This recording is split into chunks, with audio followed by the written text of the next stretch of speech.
मिश्र और मेरे साथ हैं अमलेंदु उपाध्याय।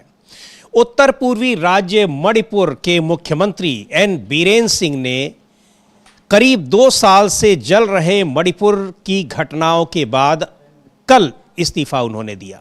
उनसे लगातार इस्तीफे की मांग हो रही है।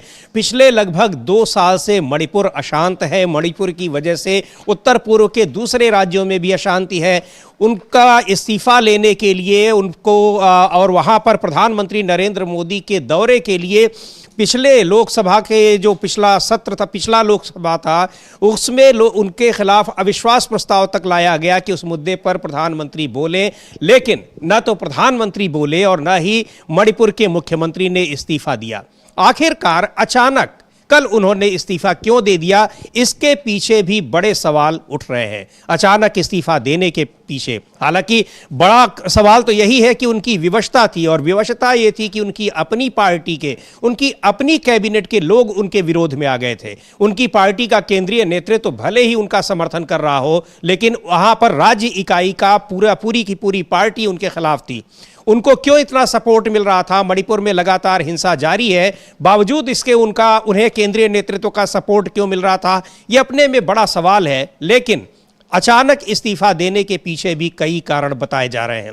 उन कारणों की चर्चा होगी। और इधर जिस तरह से प्रयागराज के कुंभ मेले में व्यवस्था हुई है, अव्यवस्था है, वहां पर जो इंतजाम देखने को आ रहे हैं, कई किलोमीटर, लोग बता रहे हैं कि 25 किलोमीटर 30 किलोमीटर से ज़्यादा इलाहाबाद पहुंचने वाले रास्तों पर गाड़ियों की लाइन लगी है। पिछले 3 दिन से जाम का सामना कर रहे हैं लोग। 200-150 किलोमीटर की दूरी लोग 20-20 घंटे में तय कर रहे हैं। क्यों हो रहा है? बावजूद इसके वहां पर जो वीआईपी स्नान है, वीआईपी कल्चर है, उस पर लगाम नहीं लग रही है। पूरी व्यवस्था वहां पर फेल होती दिखाई पड़ रही है। अभी 2 दिन बाद यानी परसों 12 तारीख को वहां पर एक और स्नान है, महत्वपूर्ण पर्व है। उससे 3 दिन 4 दिन पहले ही व्यवस्था पूरी तरह से चरमराई हुई है। लेकिन लगातार आंकड़े आ रहे हैं कि 42 करोड़ 43 करोड़ लोगों ने स्नान वहां पर कर लिया है। उस पर भी बात करेंगे कि आखिर ये इंतजाम क्यों नहीं किए गए जब आपने टारगेट रखा हुआ था कितने लोग वहां पर स्नान करने के लिए आएंगे।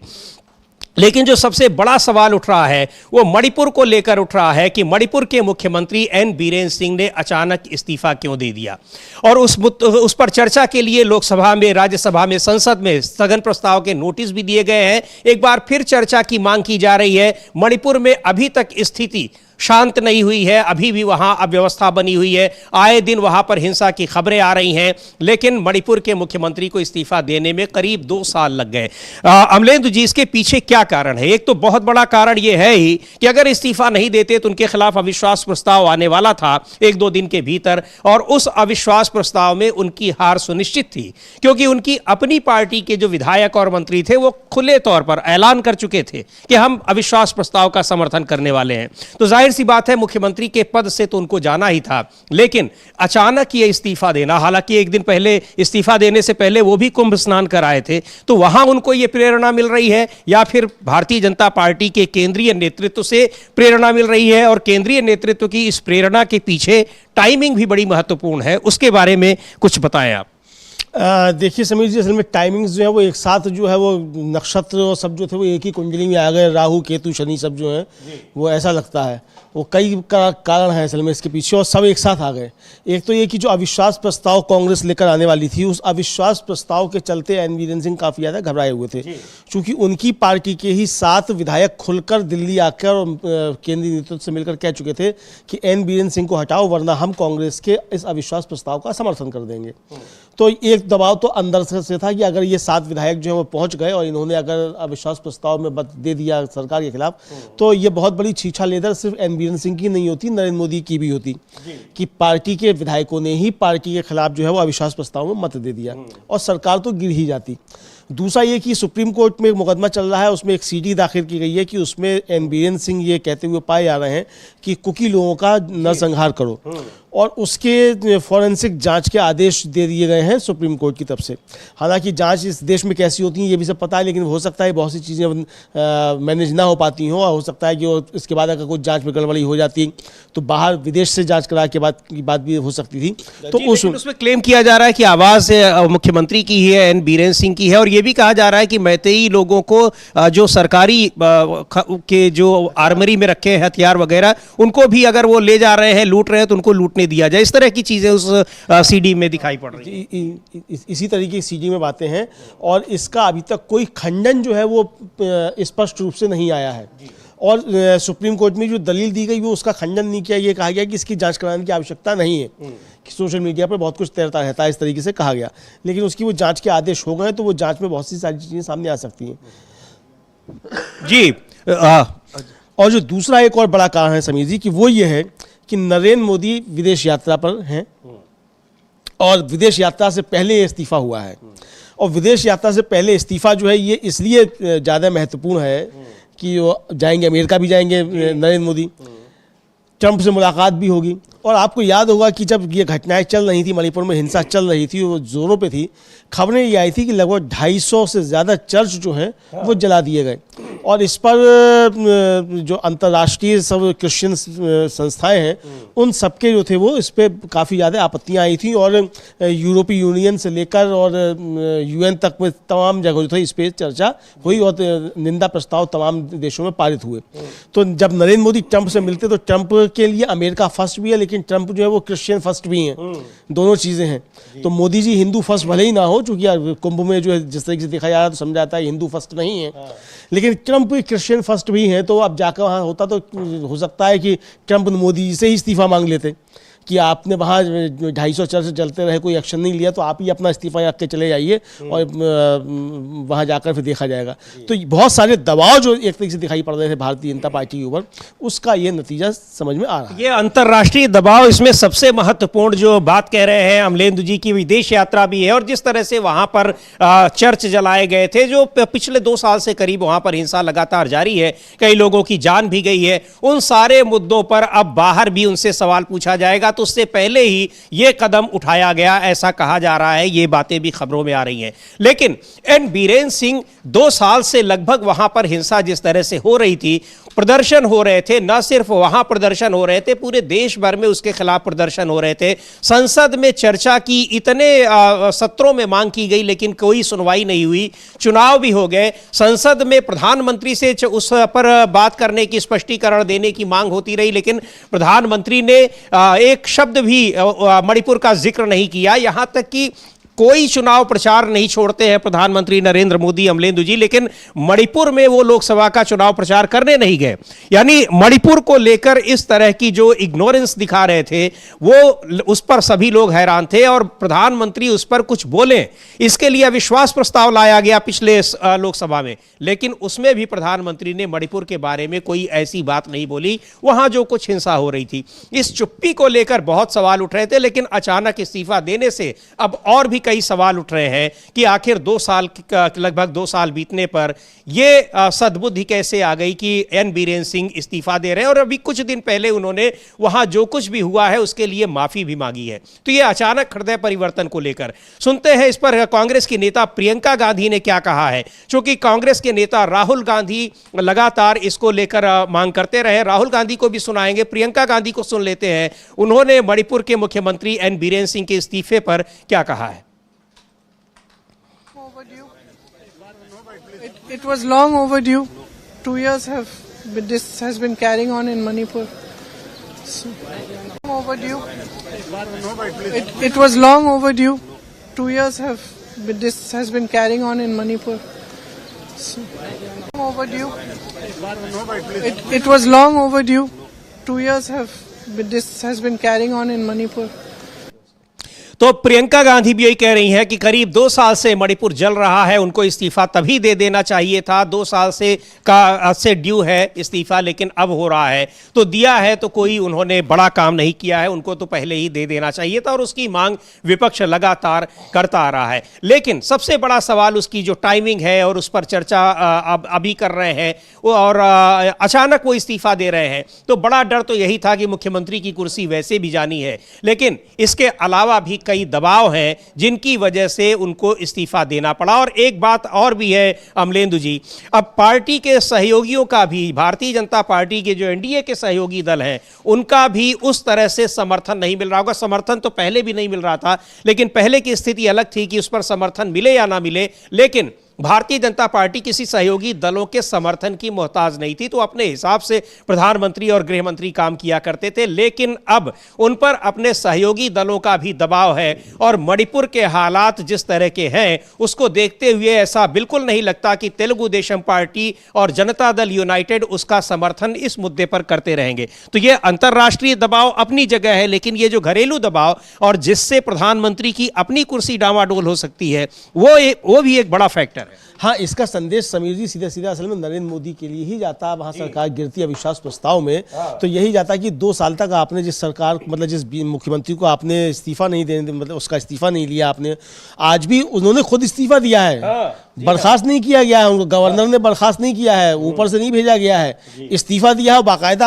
आप देखिए वो किस तरीके से शान के साथ गए हैं, जाकर अपने फोटो खिंचाए एन बीरेन सिंह ने, और ये हम लोग साइड में हम लोग विजुअल देख रहे हैं कि किस तरीके से गए हैं, बिल्कुल जैसे कि कोई राजा महाराजा जो है वो जाता है, उस तरीके से एन बीरेन सिंह गए हैं, जाकर उन्होंने अपना इस्तीफा सौंपा है। यानी उन्होंने ये बता दिया कि वो जब तक उन्होंने चाहा तब तक इस पद पर रहे, नरेंद्र मोदी की हिम्मत नहीं हुई कि उनको किसी तरीके से हटा सकें। तो ये एक तरीके से कहा जाए नरेंद्र मोदी को भी चुनौती जो थी वो एन बीरेन सिंह ने दी, और अपनी इच्छा से उन्होंने त्यागपत्र दिया। ये चीजें सामने समीर जी आ रही हैं। राहुल गांधी ने कल इसको लेकर समीर जी बहुत तगड़ा हमला बोला, और कल रात में राहुल गांधी ने इस पर एक ट्वीट किया।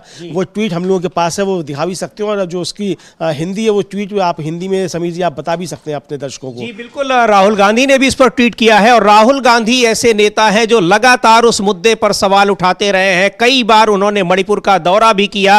राहुल गांधी लिख रहे हैं कि करीब 2 साल तक भारतीय जनता पार्टी के सीएम बीरेन सिंह ने मणिपुर में विभाजन को बढ़ावा दिया। प्रधानमंत्री मोदी ने मणिपुर में हिंसा, जानमाल की हानि और भारत के विचार के विनाश के बावजूद उन्हें पद पर बने रहने दिया। सीएम बीरेन सिंह के इस्तीफे से पता चलता है कि जनता का बढ़ता दबाव, सुप्रीम कोर्ट की जांच और कांग्रेस द्वारा अविश्वास प्रस्ताव ने उन्हें जवाबदेह बना दिया है। लेकिन सबसे जरूरी प्राथमिकता राज्य में शांति बहाल करना और मणिपुर के लोगों के जख्मों पर मरहम लगाना है। पीएम मोदी को तुरंत मणिपुर का दौरा करना चाहिए, लोगों की बात सुननी चाहिए और अंत में सामान्य स्थिति वापस लाने की अपनी योजना के बारे में बताना चाहिए। ये राहुल गांधी ने ट्वीट किया है। यानी राहुल गांधी की एक मांग अभी भी है। एक मांग तो एक उनकी जो है वो कामयाब हुई आखिरकार, चाहे जिस भी मजबूरी में देना पड़ा हो इस्तीफा, लेकिन इस्तीफा तो हुआ है। लेकिन प्रधानमंत्री वहां जाकर हालात का जायजा लें, एक ये भी बड़ी मांग है, लेकिन अभी तक ये मांग पूरी नहीं हुई है। अब हो सकता है आने वाले दिनों में वो मांग भी पूरी हो, लेकिन उस मांग को लेकर जो लोगों में भरोसा नहीं है कि प्रधानमंत्री वहां जाएंगे। पर फिलहाल एक जो दबाव था, विपक्ष का दबाव था, और अब भारतीय जनता पार्टी के सहयोगी दलों का भी दबाव था। लेकिन सबसे बड़ी बात यह कि क्या अंतर्राष्ट्रीय दबाव भी था इस मामले में, इस वजह से एन बीरेन सिंह का इस्तीफा लिया गया है। तो कई सवाल हैं, और इसी को लेकर अब विपक्ष के नेता सवाल उठा रहे हैं कि ये जो काम 2 साल पहले कर लेना चाहिए था, 1.5 साल पहले कर लेना चाहिए था, वो अब किया गया है, तो आखिर क्यों किया गया है। कांग्रेस के सांसद हैं किरण कुमार चामला, उनको सुनते हैं। उनका भी यही कहना है कि जो काम इतने पहले करना चाहिए था वो काम, यानी एन बीरेन सिंह का इस्तीफा इतनी देर बाद, इतने दिनों बाद आखिर क्यों हुआ है।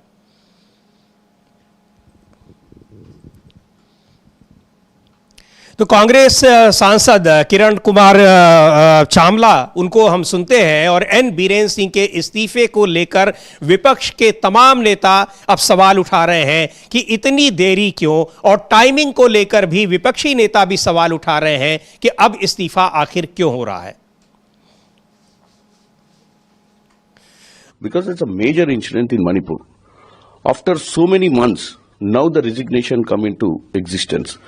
This shows that because they are smelling that the Congress is trying to move the privilege motion or motion against the government and ministers in the assembly in Manipur, they themselves resigned. But this is not the end of the issue.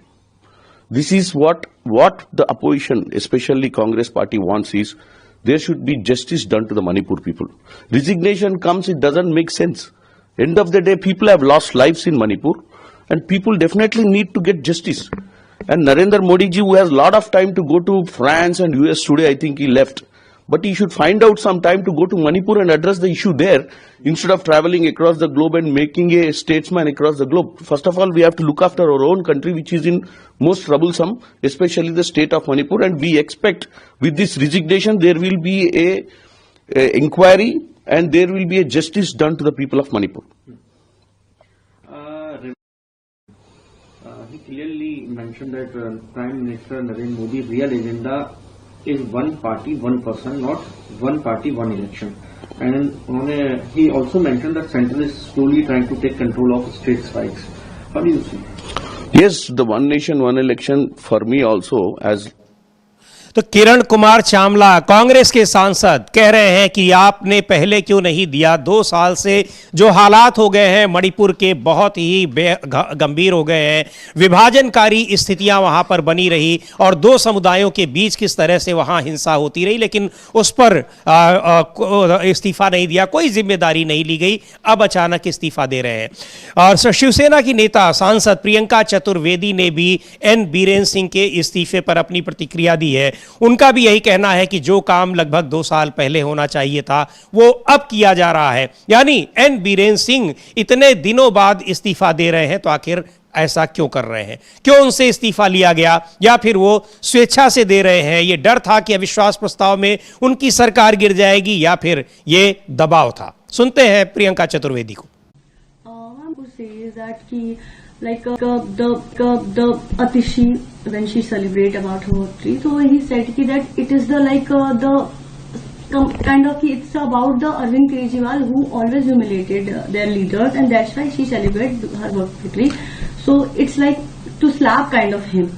No, I do not want to read too much into it. We must understand that elections are a very grueling process.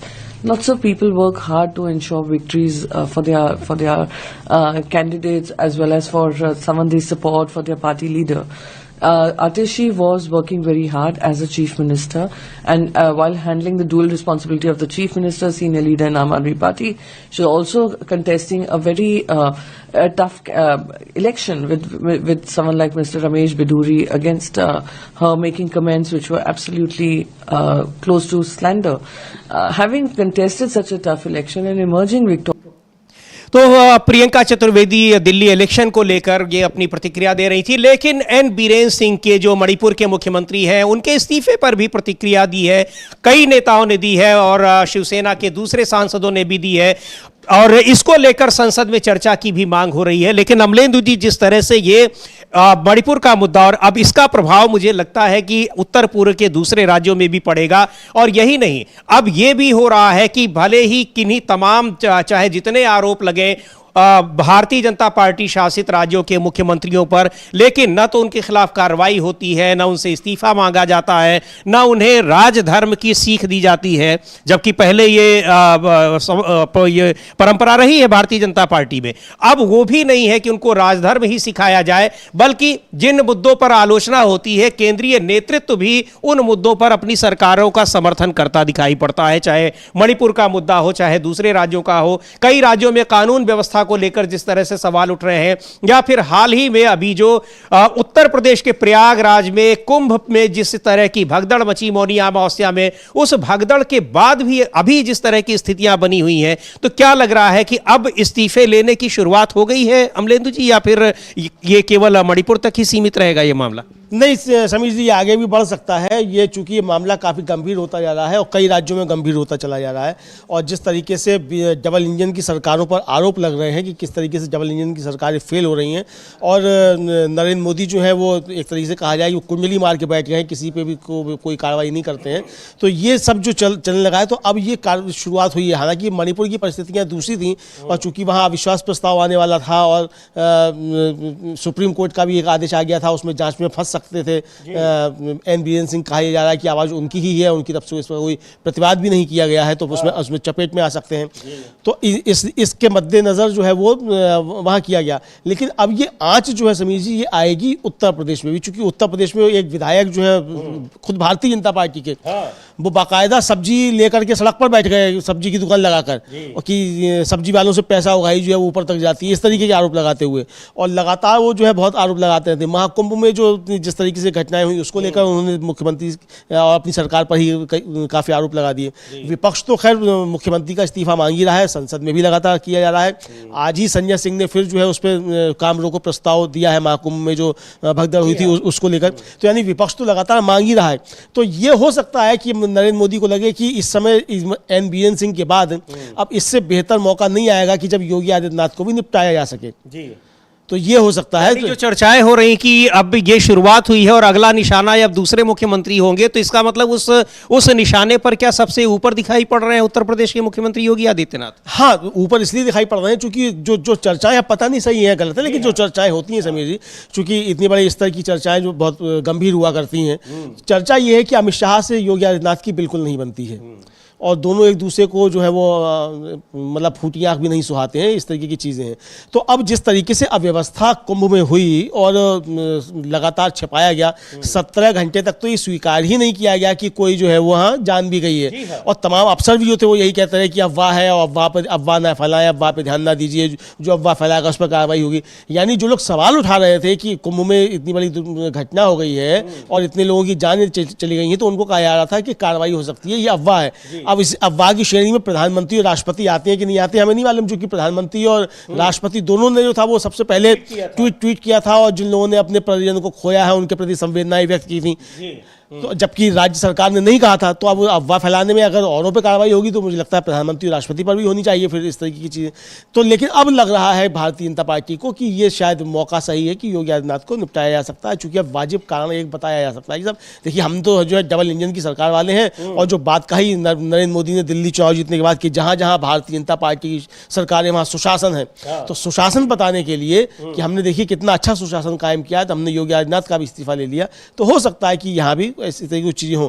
अब चूंकि चर्चाएं ये और इसलिए जोर पकड़ रही है कि इधर तो महाकुंभ चल रहा है और योगी आदित्यनाथ जो है वो उत्तराखंड में जो है अपने बच्चे खिला रहे हैं, अपने नाती पोतों के साथ खेल रहे हैं। तो अभी खैर अब सन्यासी हैं, तो अब नाती पोतों के साथ खेलने का तो समय तो बहुत दूसरा होता है समीर जी।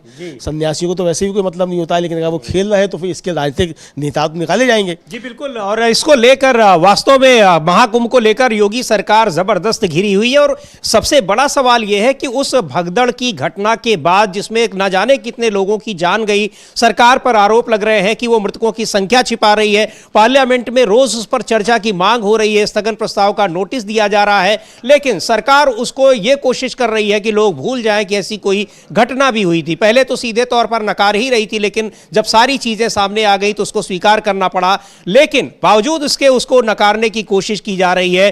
पर संसद में बजट सत्र में पहले दिन से लगातार इस मुद्दे पर चर्चा की मांग हो रही है, और आज भी इस मुद्दे पर चर्चा के लिए स्थगन प्रस्ताव के नोटिस दिए गए हैं। लेकिन उधर मणिपुर को लेकर, मणिपुर का भी हाल यही था। लगातार संसद के जितने सत्र हुए होंगे, कोई सत्र शायद ही ऐसा गया हो कि मणिपुर में जो हिंसा हो रही थी उस पर चर्चा की मांग न की गई हो, लेकिन चर्चा की कोई मांग स्वीकार नहीं की गई। अब अचानक मुख्यमंत्री एन बीरेन सिंह का इस्तीफा हुआ है।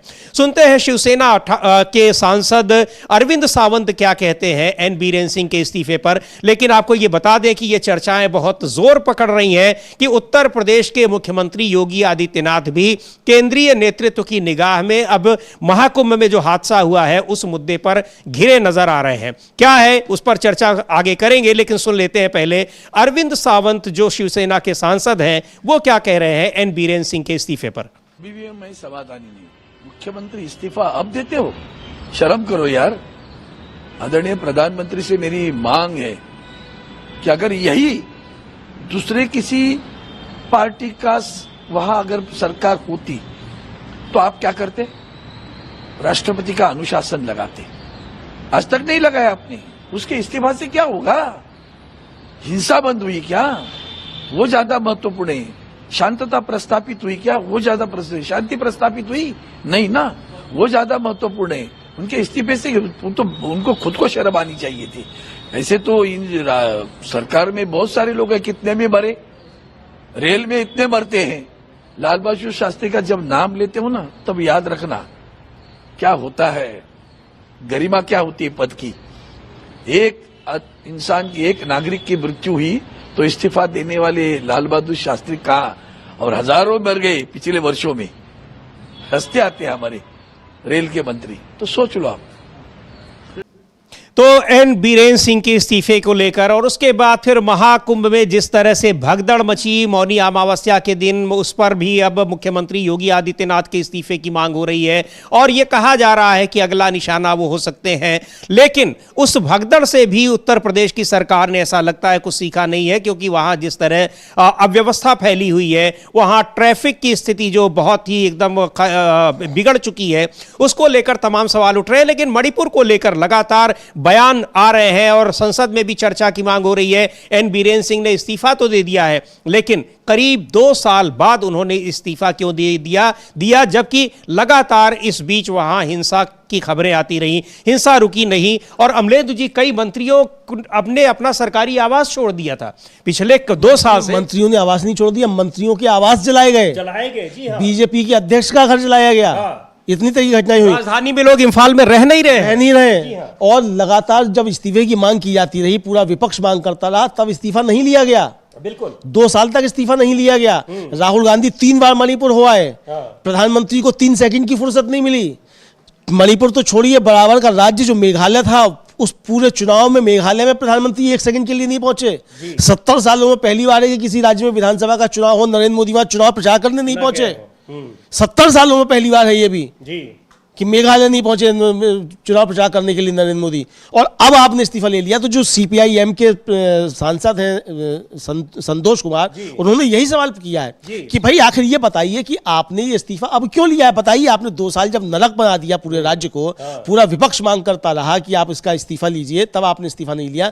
आज इनको इस्तीफा क्यों लिया गया है, इन्होंने इस्तीफा क्यों दिया, इसके पीछे कारण क्या है, ये बताइए। जी, सुन लेते हैं संतोष कुमार क्या कह रहे हैं। सीपीआई के सांसद हैं, एन बीरेन सिंह के इस्तीफे को लेकर उन्होंने भी सवाल उठाए हैं कि आखिर अब क्यों इस्तीफा हो रहा है और अब तक क्यों नहीं हुआ। अब क्यों हो रहा है, ये तो ठीक है कि उनको देना था ही, लेकिन अब तक इस्तीफा क्यों नहीं हुआ। सुन लेते हैं संतोष कुमार जो सीपीआई के सांसद हैं।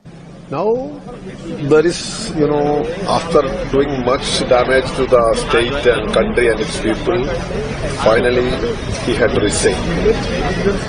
Of no use at all, because we all were continuously demanding the same.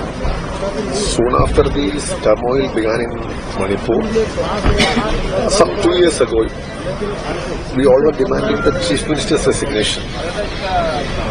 BJP, without paying attention to the opposition cry, always allowed him to continue with power. Now, again to save their face only, an attempt to save their face only, because they were fearful of internal dissidents creating problems against Virendra Singh.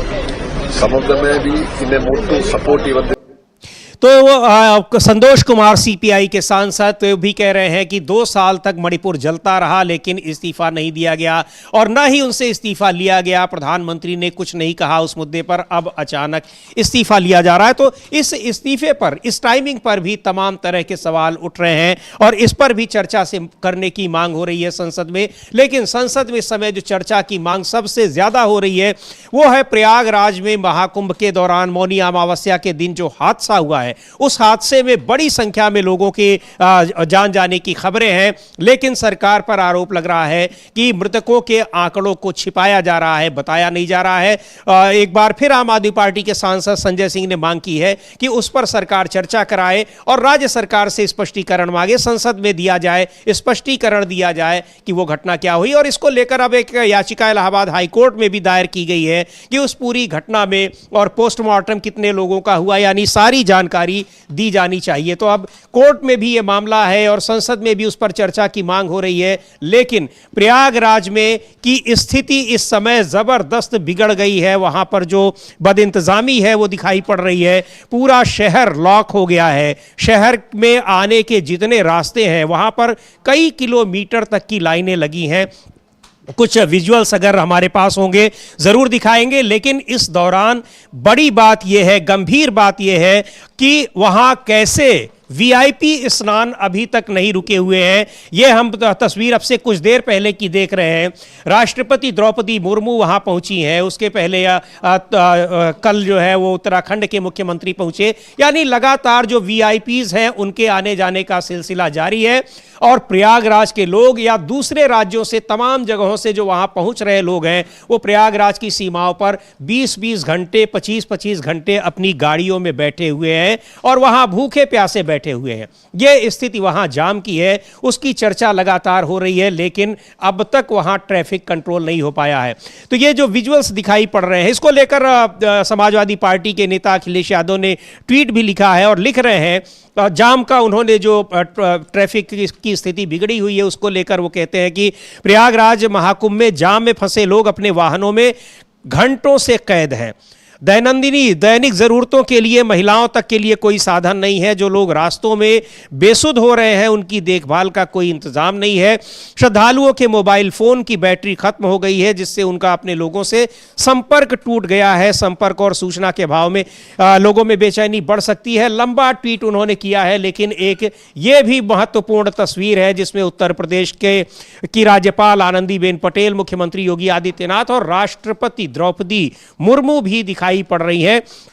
और अखिलेश यादव ने अपने tweet में यह भी लिखा है कि सुनने में आया है कि अब भाजपाई श्रद्धालुओं पर ही ये आरोप लगा रहे हैं कि जब पता है कि हर तरफ बदइंतजामी फैल गई है तो श्रद्धालु आ ही क्यों रहे हैं। कोई प्रदेश में हादसों में के मारे गए लोगों को अपने हाल पर छोड़कर अपने दूसरे प्रदेश में समारोह में शामिल हो रहा है, कोई विदेश चला जा रहा है। श्रद्धालुओं का पुरसा हाल कोई है क्या, ये सवाल अखिलेश यादव ने उठाए हैं। अखिलेश यादव लगातार ट्वीट कर रहे हैं इस मुद्दे पर, जो वहां जाम में फंसे हैं। जाहिर सी बात है अमलेंदु जी कि 15-15, 20-20 घंटे अगर लोग जाम में फंसे हैं, रास्तों में फंसे हुए हैं, तो फिर वहाँ की स्थिति क्या होगी। हर जगह तमाम सुविधाएं नहीं है, लोगों को परेशानियों का सामना करना पड़ रहा है और वीआईपीज़ का मूवमेंट इस तरह से हो रहा है। तो जो विजुअल्स आ रहे हैं, जो दिखाई पड़ रहे हैं, उनसे साफ पता लगता है कि कई किलोमीटर तक गाड़ियों की लाइन लगी है। और कई राज्यों में तो ये कहा जा रहा है, घोषणा की जा रही है वहाँ का प्रशासन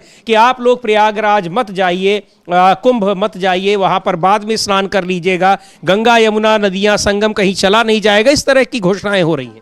हाँ बिल्कुल, इस तरह की घोषणाएं हो रही समीर जी। और एक वो जो मध्य प्रदेश का कटनी है, हाँ, वहाँ के डीएसपी जो है उनका काफ़ी ज़्यादा वायरल हो रहा है। अखिलेश यादव ने भी उस वीडियो को ट्वीट किया है। हाँ। वो कह रहे हैं कि भाई आगे जो 300 किलोमीटर तक जाम लगा हुआ है और आप यहीं से वापस लौट जाइए, बाद में चले जाइएगा, बहुत ख़राब स्थिति है। और जो वीडियोस तमाम वायरल हो रहे हैं उसमें से कुछ अखिलेश यादव ने भी ट्वीट किए हैं समीर जी।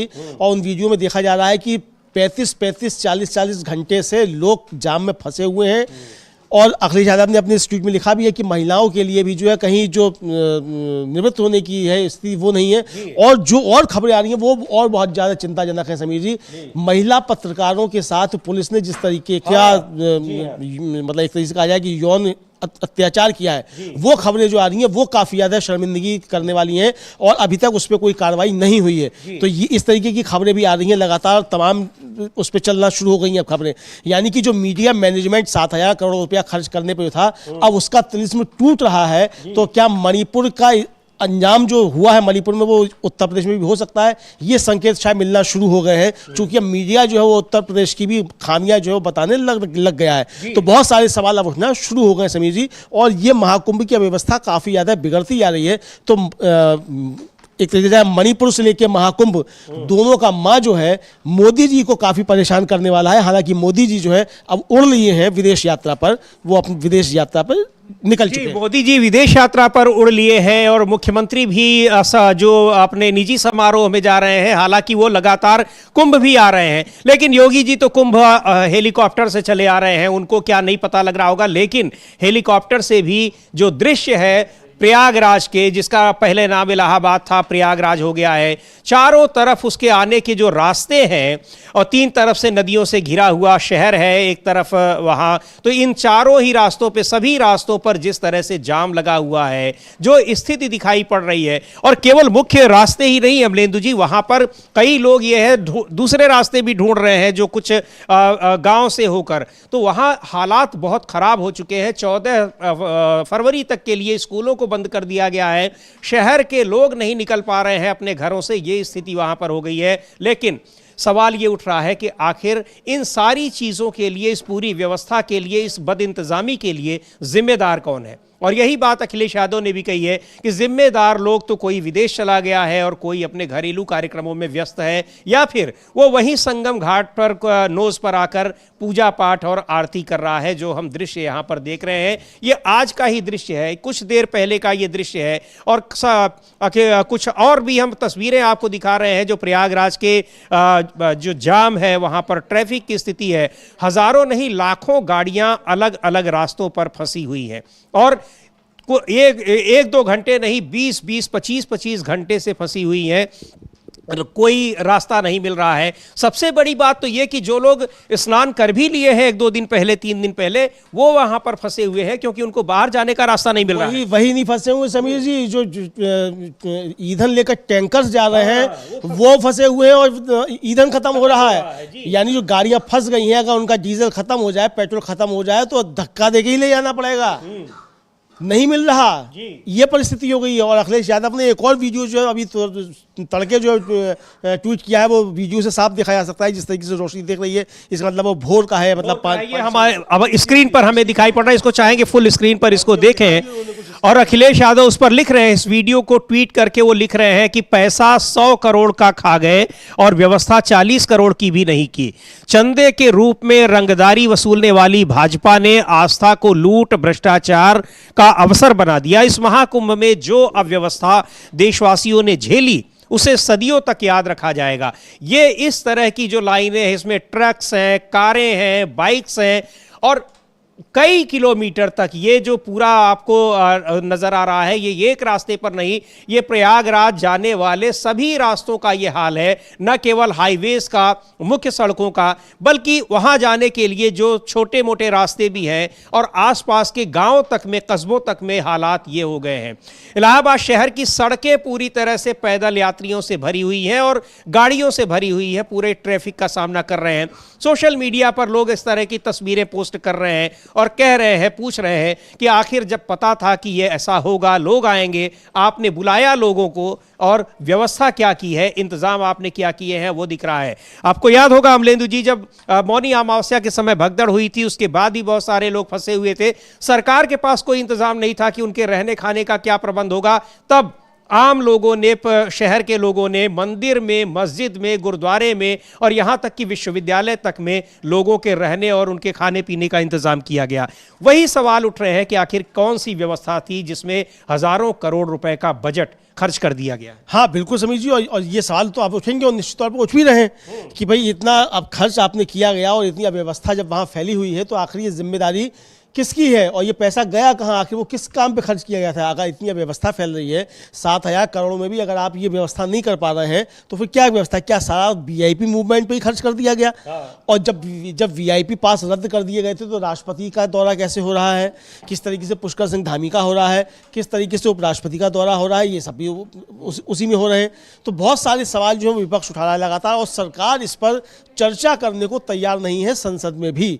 तो ये अब समझ में आ रहा है समीर जी। तो अब जो दबाव बनना शुरू हुआ है मणिपुर का, उसको लेकर अभी समझा जा रहा है कि ये दबाव जो है वो मणिपुर का दबाव अब उत्तर प्रदेश में महाकुंभ के मसले को लेकर भी नजर आ सकता है, और मणिपुर में जो चीज़ें हुई हैं उनकी अब कहा जाए कि दोहराव जो है वो उत्तर प्रदेश में हो सकता है, चूंकि दबाव बनना शुरू हो गया है। अच्छा, इस मुद्दे पर जो वहाँ पर ट्रैफिक का सिस्टम है, ना तो मुख्यमंत्री का कोई इस पर जब बयान आता है, ट्वीट आता है, हाँ जो मुख्यमंत्री का दफ्तर है वहाँ से हर घंटे ये अपडेट जरूर आता है कि कितने लोग लोगों ने स्नान कर लिया, कितने लोग कई दिनों से वहां फंसे हुए, उस पर कोई ट्वीट नहीं आता है और न ही प्रधानमंत्री का उस पर कोई ट्वीट आता है। परीक्षा पर चर्चा कार्यक्रम उन्होंने आयोजित किया, लेकिन उस चर्चा से पहले कोई ये नहीं उन्होंने इस समस्या पर भी लोगों का ध्यान आकर्षित किया या संवेदना जताई कि लाखों की संख्या में वहां लोग अगर फंसे हुए हैं तो वो भी किसी तरह की दिक्कतों का सामना कर रहे हैं, उनके प्रति भी उनकी कोई अपनी संवेदना है या जिम्मेदारी है। हाँ बिल्कुल समीर जी, और ये अभी तक जो है नहीं कह रहा कि इस पे क्या होना चाहिए और जिम्मेदारी क्या, मतलब अखिलेश यादव ने तो साफ तौर पे कहा कि इतनी असंवेदनशील सरकार जो है वो नहीं देखी गई है और तमाम विपक्ष का यही आरोप है। प्रमोद तिवारी ने भी यही कहा था जी, प्रमोद तिवारी ने भी कहा है, कई नेताओं ने, मनोज झा ने कहा है और इसको लेकर लगातार सवाल उठ रहे हैं। भगदड़ में जिन लोगों ने अपनी जान गंवाई उस पर चर्चा की मांग तो हो ही रही है, लेकिन चर्चा की मांग इस पर भी हो रही है कि वहां पर जो अव्यवस्था फैली है और हजारों करोड़ रुपए का बजट किस मद में खर्च किया गया है वो सब बताया जाए, उस पर चर्चा हो और उस पर सरकार से जवाब मांगा जाए। तो बहुत सारे सवाल उठ रहे हैं, लेकिन कुंभ क्षेत्र की जो तस्वीरें दिख रही हैं वो बहुत हैरान करने वाली हैं। कभी इस तरह का इतना लंबा जाम कहीं पे हमको नहीं लगता, मतलब हमने तो अपने लाइफ में इस तरह का कभी नहीं देखा है और जो लोग भी लिख रहे हैं वो कह रहे हैं कि इस तरह कहीं नहीं देखा कि एक शहर पूरी तरीके से लॉक हो गया हो, बाहर से उसके आने के सारे रास्ते बंद हो गए हों और वहां पहुंचने के लिए 20-20, 25-25 घंटे लग जा रहे हैं। बिल्कुल समीर जी, यही स्थिति है, बहुत खराब स्थिति है और एक तरह से देखा जाए जो डबल इंजन की सरकारें कही जा रही थी वो डबल इंजन की सरकारें सब जगह फेल होती नजर आ रही हैं और हर मोर्चे पर फेल होती नजर आ रही हैं। ये महाकुंभ का नज़ारा जो दिखाई पड़ रहा है उससे ये साफ तौर पर नजर आ रहा है। यानी अब ये अखिलेश यादव ने सवाल भी उठाया कि भाई जब आपने निमंत्रण दिया था कि 100 करोड़ लोग आएंगे और आपने 100 करोड़ की तैयारी की है तो लोग तो जाएंगे ही, अब आपका इंतजाम कहाँ है? सवाल तो आपके ऊपर है ना, सरकार के ऊपर। फिर योगी आदित्यनाथ ने कहा मैंने तो कहा ही नहीं था ऐसा, फिर वो उनका वीडियो ऐसा वायरल होने लगा कि उन्होंने किया है। इधर मणिपुर को लेकर के भी समीर जी काफ़ी प्रतिक्रियाएं आ रही हैं। मनोज झा जो हैं राज्यसभा के सदस्य आरजेडी की, उनकी भी प्रतिक्रिया आई है और सुप्रिया श्रीनेत की भी प्रतिक्रिया आई है, तो हम लोग उसको भी सुन सकते हैं मणिपुर को। तो सुनते हैं मनोज झा को कि मणिपुर को लेकर उन्होंने क्या कहा है। लेकिन प्रयागराज को लेकर चर्चा की मांग हो रही है, स्थगन प्रस्ताव का नोटिस दिया गया है, चर्चा की मांग स्वीकार होती है या नहीं होती हम जरूर बताएंगे। सुन लेते हैं मनोज झा ने क्या कहा है मणिपुर के मुख्यमंत्री एन बीरेन सिंह के इस्तीफे पर। ये हमारी मांग से ताल्लुक नहीं है। जब मणिपुर इतने दिनों से चल रहा था, it is too little too late. Manipur को रिस्टोर करना, नॉर्मैलिटी वहाँ, वो बेहद आवश्यक है और मैं समझता हूँ कि भाजपा को पूरे अपने तौर तरीके बदलने होंगे और इसमें सीधे तौर पर माननीय गृह मंत्री जी को अपनी भूमिका का मूल्यांकन करना होगा।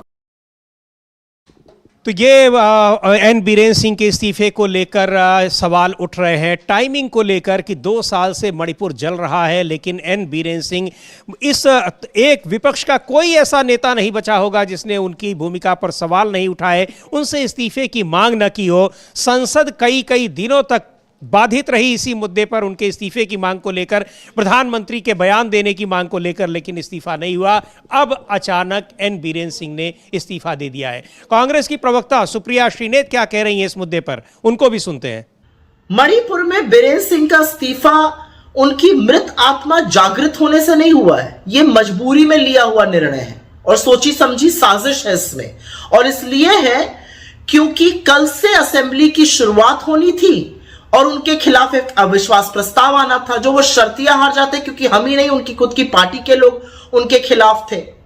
यही नहीं, जो 9 एमएलए वो तोड़ ताड़ कर जदयू और एमपीपी से लाए थे वो डिस्क्वालीफाई होने के, अयोग्य होने के कगार पर खड़े हैं।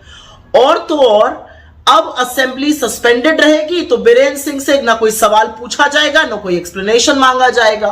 एक जरूरी बात यहां पर बता दें कि सुप्रीम कोर्ट ने 4 फरवरी को सीएफएसएल को यह जिम्मेदारी दी है कि वो एक कथित तौर पर जो ऑडियो क्लिप है बीरेन सिंह की, जिसमें वो दंभ भर रहे हैं हिंसा भड़काने का मणिपुर में, उसकी जांच कर उसको सील एनवेलप में उसकी जांच रिपोर्ट दे दे।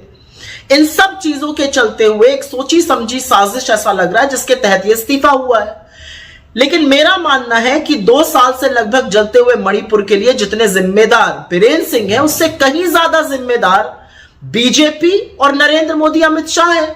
बीजेपी के तमाम विधायकों ने मणिपुर से बीरेन सिंह के खिलाफ लगातार शिकायत करी, लेकिन आला कमान के कान पर जूं तक नहीं रेंगी। न जेपी नड्डा जी ने कुछ किया, न शाह जी ने किया, न मोदी जी ने किया।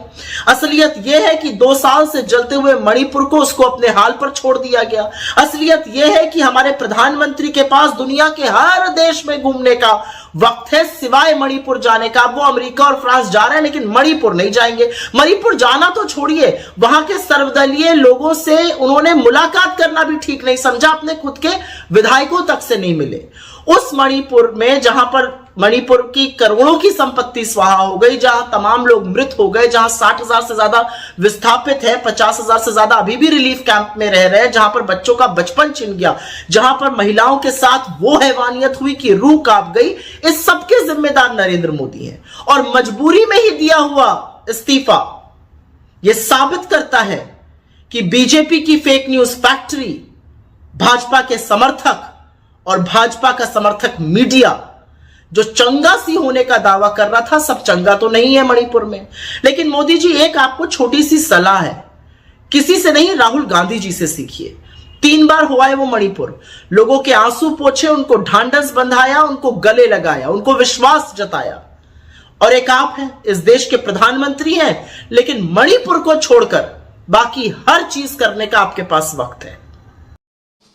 तो एन बीरेन सिंह के इस्तीफे की वजह बता रही है किस तरह से सुप्रिया श्रीनेत, और वही हम लोग चर्चा कर रहे हैं कि ऐसा नहीं है कि सामान्य स्थिति में इस्तीफा दिया है एन बीरेन सिंह ने, लेकिन सुप्रिया श्रीनेत जिस तरह से घेर रही हैं प्रधानमंत्री नरेंद्र मोदी को भी, और स्वाभाविक है क्योंकि इतने लंबे समय तक मणिपुर में हिंसा जारी रही, लगातार जारी है, अभी भी आए दिन वहां पर हिंसा की खबरें आ रही हैं, लेकिन एक शब्द, और पार्लियामेंट में इस पर चर्चा की मांग होती रही, लगातार होती रही, लेकिन एक शब्द उस पर कभी बयान नहीं आया और प्रधानमंत्री खामोश रहे। चुनाव में प्रचार तक के लिए नहीं गए, जबकि प्रधानमंत्री नरेंद्र मोदी ऐसे इकलौते प्रधानमंत्री होंगे अमलेंदु जी जिन्होंने शायद ही कोई प्रचार, कहीं भी चुनाव का प्रचार छोड़ा हो, बावजूद इसके वो मणिपुर नहीं गए।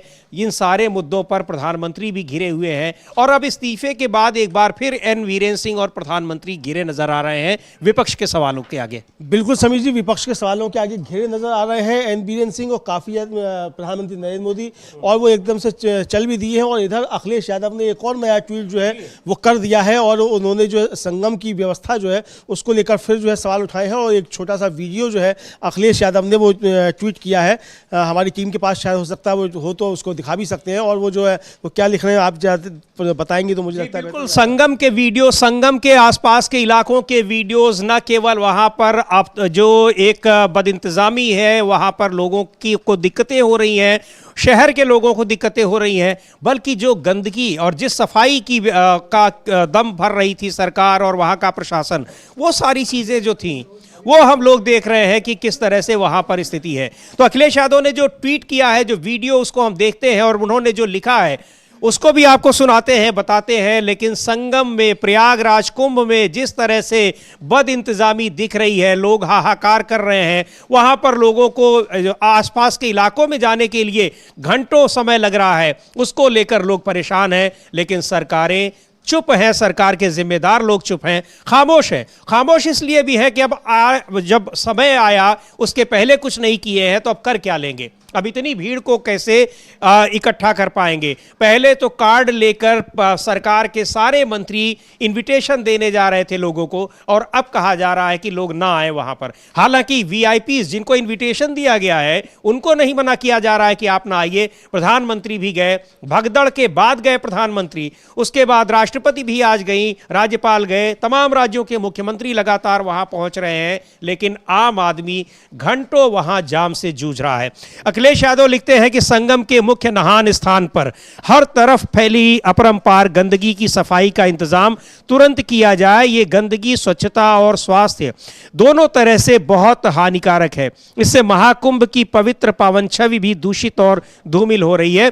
देखते हैं उनके वीडियो को हम चाहेंगे स्क्रीन पर लाएं हमारे साथी, और उसको देखें कि जो वीडियो भेजा है उसको एक बार पूरी स्क्रीन पर हम देखेंगे कि वहां आसपास संगम के जहां पर स्नान होता है, मुख्य घाट जिसको संगम नोज कहते हैं, वहां किस तरह की गंदगी और अव्यवस्था दिखाई पड़ रही है, उस पर भी सवाल उठाए हैं। और ये पूछ रहे हैं कि आखिर जो इंतजाम किए गए, हजारों करोड़ रुपए वहां पर खर्च किए गए हैं, वो किस लिए खर्च किए गए, उसका हिसाब दिया जाए। और अमलेंदु जी, अभी सीएजी की जो रिपोर्ट आई है, तो पिछले कुंभ में, जो कि अर्ध कुंभ था, जिसको योगी सरकार ने कुंभ कर दिया था, उसका नाम बदलकर, उस कुंभ में जो एक पैसे के घालमेल की तमाम शिकायतें आई हुई है, इस महाकुंभ में भी ये जो एक फाइनेंशियल फ्रॉड है, ये एक बड़ा मुद्दा बनकर आएगा जब बहुत सारी चीजें सामने आने लगेंगी। हाँ बिल्कुल समीर जी, एक बड़ा मुद्दा उभर कर सामने आएगा कि किस तरीके से पैसे का बंदरबाट हुआ। और जो कहा था अखिलेश यादव ने समीर जी की ये जो है हिंदू विरोधी सरकार है, ये साफ तौर पर समझ आ रहा है कि अगर महाकुंभ जैसे इस व्यवस्था में भी अगर हेरा फेरी हो रही है और 7,000 करोड़ रुपया किन चीज़ों पर खर्च हो रहा है, अगर इसका कोई हिसाब किताब नहीं है, और 7,000 करोड़ खर्च करने के बाद अगर इस तरीके की व्यवस्थाएं कुंभ में हैं, तो निश्चित तौर पर सवाल उठेंगे और ऊपर वाला भी दंडित करेगा। ऐसा नहीं है कि वो दंडित नहीं करे इसको, जो धर्म के साथ जो है धर्म की हानि की जा रही है इस तरीके से। लेकिन इसके साथ साथ समीर जी, भारतीय जनता पार्टी कई जगहों पर घिरी हुई है, कई मोर्चों पर घिरी हुई है। जनगणना नहीं कराई जा रही है, ये तो समझ में आ रहा है कि जनगणना नहीं कराई जा रही है, चूंकि जातिगत जनगणना का मसला राहुल गांधी उठा रहे हो, जातिगत जनगणना करानी पड़ जाएगी। लेकिन जनगणना क्यों नहीं कराई जा रही है और बजट में जनगणना के लिए कोई प्रावधान नहीं है, इसको लेकर आज जो कांग्रेस की चेयरपर्सन है श्रीमती सोनिया गांधी, उन्होंने आज राज्यसभा में मसला उठाया कि जनगणना तुरंत कराई जाए। और क्यों कराई जाए? इसलिए कराई जाए चूंकि जो फूड सिक्योरिटी एक्ट है उसके तहत लोगों को अनाज लेने का अधिकार है, उनको मतलब जिंदा रहने को जो सुविधाएं हैं उसको ताकि मिले। एक बार सुनते हैं क्या कहा है राज्यसभा में कांग्रेस की नेता पूर्व अध्यक्ष सोनिया गांधी ने। Shrimati Sonia Gandhi. Honorable Chairman, thank you for giving me this opportunity to speak. The National Food Security Act, NFSA, introduced by the UPA government in September 2013, was a landmark initiative aimed at ensuring food and nutritional security for the country's 140 crore population. This legislation played a crucial role in protecting millions of vulnerable households from starvation, particularly during the COVID-19 crisis. It is this act that provided the basis for the Pradhan Mantri Garib Kalyan Anna Yojana. Under the NFSA, 75% of the rural population and 50% of the urban population are entitled to receive subsidized food grains.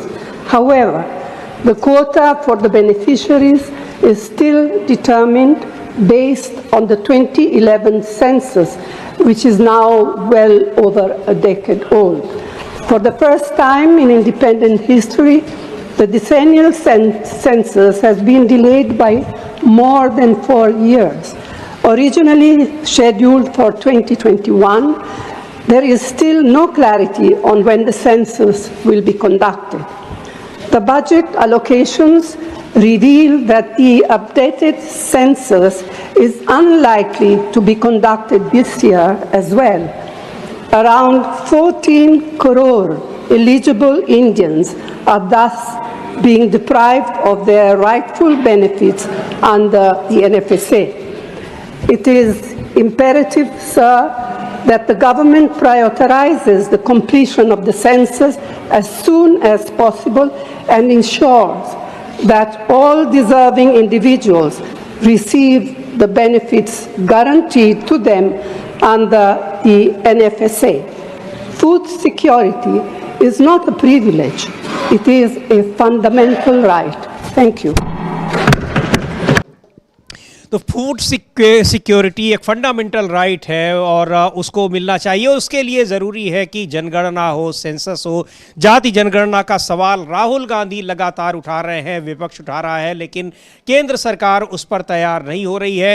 ये वो एक बड़ा मुद्दा है जिस पर केंद्र सरकार लगातार विपक्ष के निशाने पर रहती है। उस मुद्दे को अब सोनिया गांधी ने भी उठाया है राज्यसभा में। जिस तरह से ये बयान उन्होंने दिया है फूड सिक्योरिटी को लेकर, जनगणना को लेकर जो सवाल उठाए हैं, क्या अमलेंदु जी, ये तमाम मुद्दे ऐसे हैं जिन पर सरकार पर दबाव बन रहा है, दबाव बनने की वजह से वो इन पर कुछ आगे बढ़ेगी, या फिर जिस तरह से उसकी कार्यशैली पिछले 10 साल में रही है वो उसी तरह की बनी रहेगी। हालांकि बहुत सारे बदलाव तो हम देख रहे हैं, एन बीरेन सिंह का इस्तीफा भी उसी कड़ी में दिख रहा है, और अब ये जो चर्चाएं हो रही हैं कि महाकुंभ में हुई भगदड़ और अव्यवस्था के बीच उत्तर प्रदेश के मुख्यमंत्री योगी आदित्यनाथ पर भी कार्रवाई होने वाली है, इन सब चीजों से क्या देखा जाए कि क्या 240 सीटों का इंपैक्ट इस अब आगे और भी दिखाई पड़ेगा? हाँ बिल्कुल समीर जी, 240 सीटों का इम्पैक्ट काफ़ी कुछ दिखाई पड़ सकता है आगे भी, और बहुत से मसलों पर दिखना शुरू हो गया है। हालांकि जिस तरीके से हरियाणा जीत लिया और महाराष्ट्र जीत लिया और अब दिल्ली जीत लिया, तो इसके बाद थोड़ा सा मनोबल जो था वो बढ़ा है भारतीय जनता पार्टी का। वो 240 का दबाव थोड़ा कम होता हुआ दिखाई पड़ता है, लेकिन ये कब तक रहेगा ये देखना होगा, चूँकि दबाव जो है दूसरे अब जो सहयोगी हैं उनकी तरफ से भी आना शुरू हो गए हैं। और मणिपुर तो एक तरीके से कहा जाए समीर जी, दबाव जब काफ़ी ज़्यादा हो गया तभी इस्तीफा लेना पड़ा है। परिस्थितियां ये हो गई कि एन बीरेन सिंह की वहाँ से रुखसती हो ही जाती, अविश्वास प्रस्ताव के जरिए हो जाती, और ये एक तरीके से कहा जाए पूरी भारतीय जनता पार्टी की बहुत ज़बरदस्त तरीके से भद्द पिटती कि अविश्वास प्रस्ताव आपके खिलाफ पास हो गया। 70 सालों में ये पहली बार होता समीर जी कि नरेंद्र मोदी के प्रधानमंत्री बनने के बाद बीजेपी की कोई सरकार अविश्वास प्रस्ताव में गिर जाती है, और जबकि बहुमत है, जबकि बहुमत है और पूर्ण बहुमत है, वो गिर जाती। तो ये जो है वो 70 सालों में ये रिकॉर्ड ना बनने पाए कि 70 सालों में पहली बार नरेंद्र मोदी के प्रधानमंत्री होते हुए भारतीय जनता पार्टी की कोई बहुमत वाली सरकार विश्वास प्रस्ताव में गिर गई, इसको टालने के लिए ये रिकॉर्ड ना बनने पाए, इसलिए एन बीरेन सिंह का त्यागपत्र लिया गया। जी, तो एन बीरेन सिंह का त्यागपत्र लिया गया, लेकिन उसकी जो टाइमिंग है उस पर बड़े सवाल उठ रहे हैं। सबसे महत्वपूर्ण बात तो यही है कि सरकार जानी ही थी, इसलिए उन्होंने सोचा कि इस्तीफा ही दे दिया जाए। लेकिन पिछले 2 दिनों से जिस तरह से वहां के राज्यपाल और मुख्यमंत्री की दिल्ली बैठकें हो रही थी, यात्राएं हो रही थी, इस बीच में कुंभ की यात्रा भी हुई, एन बीरेन सिंह कुंभ स्नान कर आए और उसके बाद उन्होंने इस्तीफा दिया, तो क्या उनके ऊपर यह दबाव था कि अब वो इस्तीफा दे ही दे, बजाय इसका इंतजार करें कि वो वहां पर अविश्वास प्रस्ताव पारित हो जाए और सरकार चली जाए? लेकिन अब उनके इस्तीफा देने के बाद जिस तरह से अब विधानसभा को भी सस्पेंड किया गया है, तो अब वहां पर चर्चा इस मुद्दे पर हो ही नहीं सकती है। चर्चा विधानसभा की स्थिति भी बहुत एक अजीबोगरीब हो गई थी। वहां पर सत्र में विधायक नहीं जा रहे थे, डर के मारे नहीं जा रहे थे, राजधानी में मंत्री तक अपने घरों में नहीं रह रहे थे। इस तरह के हालात बनने के बावजूद एन बीरेन सिंह का इस्तीफा अब तक नहीं लिया गया, और ये करीब पौने 2 साल से, लगभग 2 साल से ये स्थितियां वहां पर लगातार चल रही हैं। हिंसा की खबरें लगातार आ रही हैं। हजारों लोग अभी भी वहां पर जो राहत शिविर है वहां रहने को मजबूर हैं। वहां के हालात किस तरह के हैं? राहुल गांधी कई बार यात्राएं उन्होंने की, राहत शिविरों में जाकर वहां के लोगों से उनकी वो जिन परिस्थितियों में रह रहे हैं उसको देखा उन्होंने, और वहां मदद की पेशकश की। प्रधानमंत्री से भी अपील की कि एक बार वहां जाकर वो देखें कि किन स्थितियों में लोग रह रहे हैं, लेकिन प्रधानमंत्री वहां एक भी बार नहीं गए।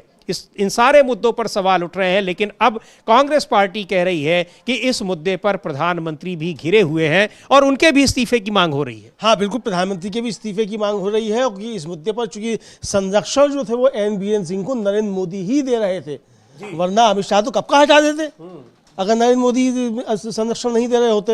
अमित शाह तो अच्छे आदमी, अच्छे गृह मंत्री हैं, तो वो तुरंत हटा देते ऐसे नाकारा मुख्यमंत्री को, लेकिन चूंकि नरेंद्र मोदी जो थे संरक्षण दे रहे थे, इसलिए अमित शाह जो थे वो नहीं हटा पाए एन बीरेन सिंह को। प्रशांत भूषण जो सुप्रीम कोर्ट के वरिष्ठ वकील हैं समीर जी, उन्होंने भी एक ट्वीट किया है, और वो आप चाहें तो अपने दर्शकों को बता सकते हैं कि उनका क्या कहना है इस मसले को लेकर। जी बिल्कुल, प्रशांत भूषण वरिष्ठ वकील हैं, उन्होंने याचिका भी दायर की और कई मुद्दों पर वो काफी सक्रिय रहते हैं, सोशल एक्टिविस्ट भी हैं। उन्होंने लिखा है कि मणिपुर के सीएम बीरेन सिंह को मोदी शाह ने 20 महीने तक सीएम बने रहने दिया, जबकि यह स्पष्ट हो चुका था कि मणिपुर में जातीय नरसंहार के लिए वे ही जिम्मेदार हैं। उन्हें इस्तीफा देने के लिए मजबूर किया गया क्योंकि यह स्पष्ट हो चुका था कि उनके स्टिंग टेप में मैतेई गिरोह को हथियार देने की बात कही गई थी जो असली थी, और अब उनका समय आ गया है। कांग्रेस द्वारा पेश किए गए अविश्वास प्रस्ताव में आज उन्हें वोट देकर बाहर कर दिया गया होता। वही बात है कि कि बाहर तो वो हो ही गए होते, लेकिन बुरी तरीके से फंसे हुए हैं षड्यंत्र करने के मामले में भी। एक राज्य का मुख्यमंत्री अपने ही राज्य में एक समुदाय के लोगों को भड़का रहा है, कह रहा है कि आप आक्रामक होइए अपने ही राज्य के एक दूसरे समुदाय के लोगों के खिलाफ। तो ये इस बात के सबूत जिस तरह से प्रशांत भूषण कह रहे हैं कि वो स्पष्ट हो गई है। हालांकि उस वीडियो की, उस ऑडियो की पहचान के लिए उसको फोरेंसिक भेजा गया है कि उसकी पहचान हो कि ये सही है कि नहीं है, लेकिन इस मुद्दे पर भी बुरी तरह से गिरे हुए हैं एन बीरेन सिंह। और ये अगर सामने आता है तो ये स्पष्ट हो जाएगा कि किस तरह से राज्य प्रायोजित और मुख्यमंत्री प्रायोजित वो हिंसा हो रही थी, जिसमें कुकी समुदाय जो वहां का है, आदिवासी समुदाय है, वो किस तरह से प्रभावित हुआ है। हाँ बिल्कुल समीर जी, और देखिए इसका जिस तरह इशारा किया है प्रशांत भूषण ने अपने ट्वीट में कि जो सुप्रीम कोर्ट का आदेश है उसमें उनकी आवाज़ जो है बताई जा रही है कि उन्हीं की आवाज़ है, वो फॉरेंसिक उससे मिल जाएगी। यानी ये कितना बड़ा होता कि जब वो जांच की रिपोर्ट आती है उसमें होता तो ये पूरी दुनिया में जाता ये संदेश। और इसीलिए नरेंद्र मोदी जो है जब वो विदेश यात्रा पर जा रहे हैं और ट्रंप से मिलेंगे तो उससे पहले भी ये इस्तीफा इसीलिए लिया गया है, वरना तो अविश्वास प्रस्ताव तो ठीक है सामना कर लेता अविश्वास प्रस्ताव से, विधायकों को पहुंचने ही नहीं देते वहां तक। भाई मालूम है ना कौन विधायक के खिलाफ वोट देगा, वहीं अविश्वास प्रस्ताव का फैसला तो सदन के फ्लोर पे होगा ना, विधायक जब सदन तक पहुंच ही नहीं पाएगा तो कहां से वोट दे लेगा। लेकिन एक बात और है अमलेंदु जी, वहां जो सदन के फ्लोर को तय करने वाले स्पीकर हैं वो भी इस मामले में सरकार के खिलाफ दिखाई पड़ रहे थे। जी, डिप्टी स्पीकर कर लेते जी, मतलब वो तो सारे इंतजाम कर सकती थी ये सरकार, ये तो बड़े चाणक्य है ना इनके सब, ये सारे इंतजाम कर सकते थे।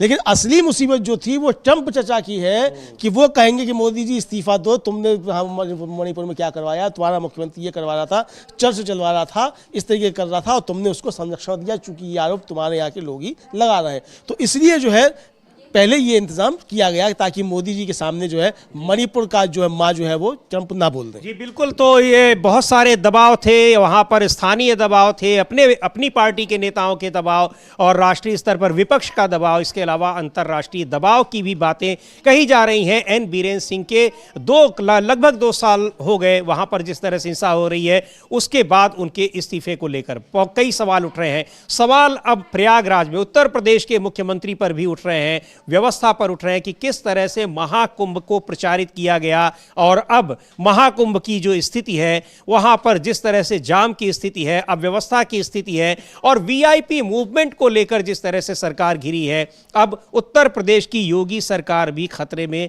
दिखाई पड़ रही है, ऐसा कहा जा रहा है। क्या सच्चाई है जो भी है वो सामने आ जाएगी, लेकिन प्रयागराज में लगातार ये अपील की जा रही है, सोशल मीडिया पर हम भी आपसे अपील कर रहे हैं कि वहां जाना हो तो एक बार वहां की स्थिति को जरूर देख लीजिएगा कि क्या वहां पर हालात हैं, क्योंकि हालात ऐसे हैं कि आपको वहां पहुंचने में, शहर के बाहर आप पहुंच भी गए तो शहर के भीतर पहुंचने में, संगम पहुंचने में 20-20, 25-25 घंटे या उससे भी ज्यादा का समय लग रहा है और यह समय आपको रास्ते में बिताना पड़ रहा है, गाड़ियों में बैठकर, बसों में बैठकर या जिस भी साधन से आप जा रहे हैं। स्टेशन को वहां बंद कर दिया गया है, प्रयागराज संगम स्टेशन को 14 तारीख तक के लिए, वहां स्कूल कॉलेज बंद कर दिए गए हैं। इससे समझ में आ रहा है कि स्थिति किस तरह से बेकाबू होती दिखाई पड़ रही है। तो आज के इस कार्यक्रम को अब यहीं समाप्त करते हैं। मुझे और अमलेंदु उपाध्याय को दीजिए अनुमति। तमाम दूसरी खबरों के लिए, अपडेट्स के लिए, ग्राउंड रिपोर्ट्स के लिए आप बने रहिए डीबी लाइव के साथ। अब इस कार्यक्रम को समाप्त करते हैं। नमस्कार।